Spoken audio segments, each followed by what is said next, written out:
So hey guys, welcome back to my channel and I'm back again with another really interesting coding interview question video.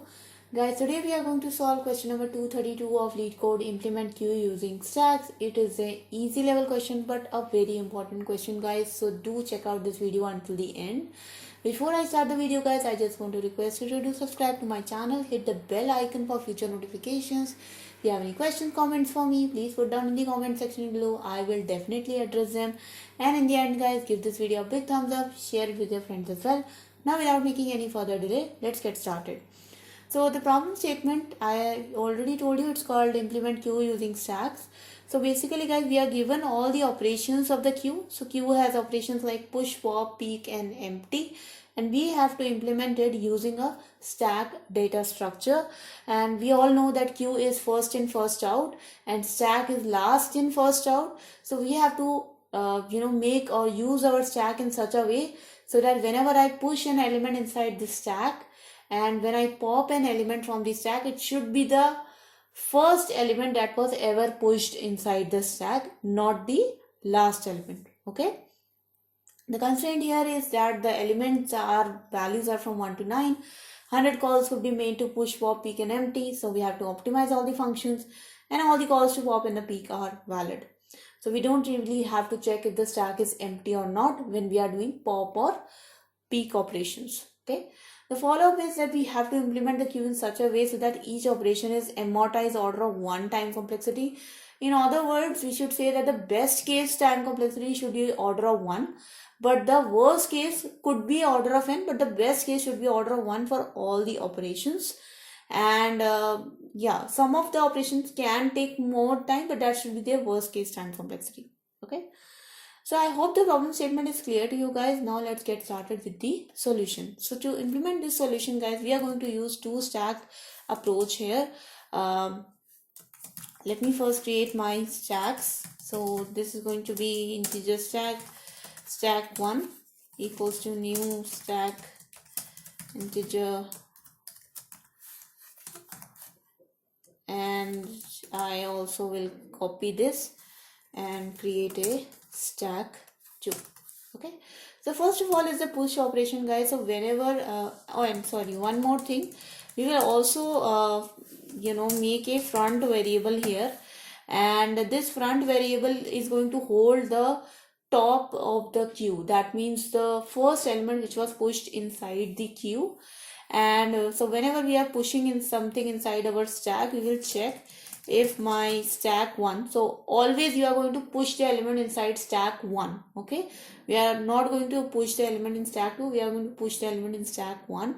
And whenever we are pushing the element, we have to check that if stack 1 is empty or not.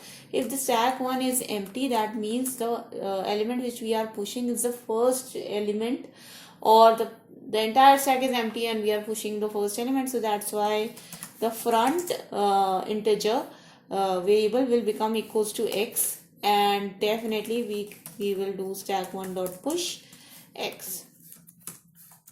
Okay, that empty operation, the trick is in the pop operation here. So what are we going to do in the pop operation guys? So basically we have maintained two stacks here. Stack 1 is going to be a normal stack in which we are just pushing the elements one by one. Stack 2 is a different stack. Stack 2 is actually the reverse of the stack 1. So what we are going to do is we are going to pop all the elements from the stack 1, reverse them and add it into stack 2. So stack 2 is like a queue.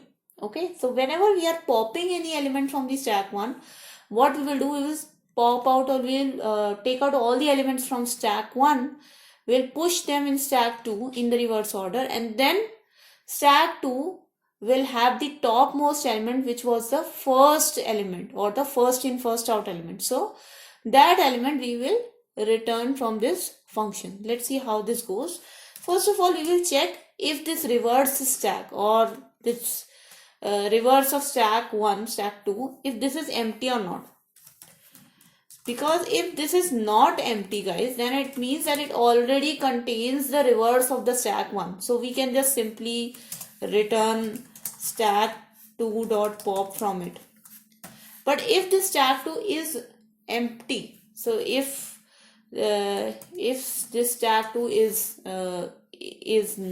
empty, in that case we have to reverse the stack 1, push it inside the stack 2.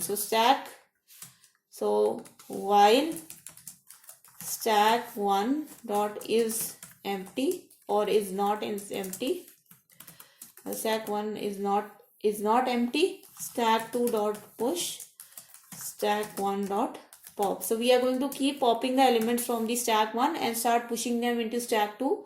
So what in the end will happen is that stack 2 will contain the reverse version of the stack 1. So it actually becomes a queue. So on the top of stack 2, we will actually have the first element which was pushed. So that's why we just do stack 2 dot pop. We will actually get the correct element. Similarly, in case of peak, so in case of peak also we will just check if stack 2 is empty or not. So if the stack 2 is not empty, that means the reverse stack is having some elements. So definitely the reverse stack is going to have the first element on the top. So just return stack 2 dot peak. But if the stack 2 is empty, in that case stack 1 is containing all the elements, hence it means that the pop operation has never been called. So in that situation, the front variable which we initialized here in the push operation actually contains the topmost element or the actual front element.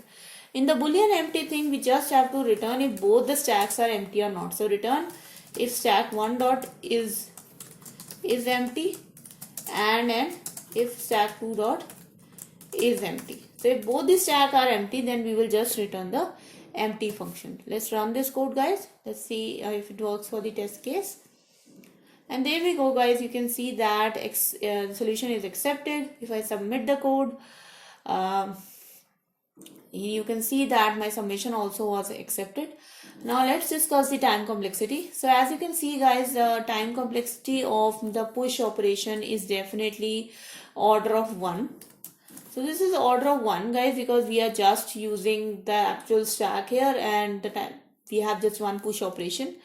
If we talk about the time complexity of the pop operation, guys, then you can see that it is in best case when the stack 2 is not empty, then we just are using order of 1. But in case the stack 2 is empty, in that case we need to empty the entire stack 1 and push it inside the stack 2, so that in that case it becomes order of n. So worst case and best case which we had to implement.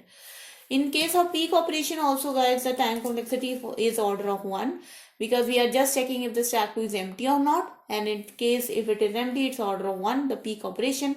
Otherwise we are just returning the front element, which is also order of 1. In the empty operation also, the time complexity of order of 1 because we are just checking if both the stacks are empty or not. So that was a video, guys. I hope you guys enjoyed this video and you learned something from it, and hopefully your coding practice became a little bit better.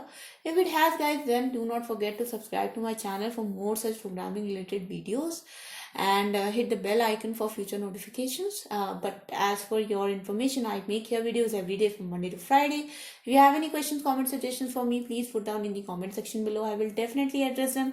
And guys, please do not forget to give this video a big thumbs up, share it with your friends as well, and happy Diwali to everyone who is watching this video right now. Thank you so much for watching, and I'll see you guys next time. Until then, bye bye.